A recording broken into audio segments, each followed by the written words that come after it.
আসসালামু আলাইকুম, কেমন আছেন? হজ কেমন করলেন? কোনো ধরনের কোনো সমস্যা হয় নাই তো দেশে ফিরতে? আগের চেয়ে ভালো ম্যানেজমেন্ট হয়েছে না? কত ঘন্টা জার্নি করছেন? কষ্ট হয় নাই তো না? আলহামদুলিল্লাহ, মাশাআল্লাহ মাশাআল্লাহ। আসসালামু আলাইকুম, কেমন আছেন?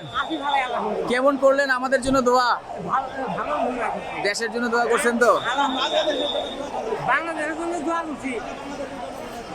ঠিক আছে, আলহামদুলিল্লাহ। আঙ্কেল, সবাই যেন হজ করতে পারে তার জন্য দোয়া করেছি। সারা বাংলাদেশ, সারা মুসলিম মাশাআল্লাহ। রাষ্ট্রে মুসলিম সবাই সম্প্রদায়ের জন্য দোয়া করেছি এবং সুন্দর সুষ্ঠুভাবে দেশে ফিরতে পারছি। এবং প্রত্যেকে হজ করার জন্য আল্লাহ তৌফিক দান করুন। আমিন আমিন। আসসালামু আলাইকুম। চাচা, মন খারাপ কেন? কেউ আসে নাই পরিবারের? আচ্ছা আচ্ছা আসছে। অনেকক্ষণ সময় আসছিলেন নাকি? ভিতরে ছিলেন না? এটা কষ্ট হইতেছে? না না, জায়গা হজ পালন করছেন তো খুব চমৎকার করে না? আলহামদুলিল্লাহ। মাশাআল্লাহ মাশাআল্লাহ। দর্শক দেখলেন এই মুহূর্তে আসলে হাজিরা দেশে ফিরছেন সবাই একেবারেই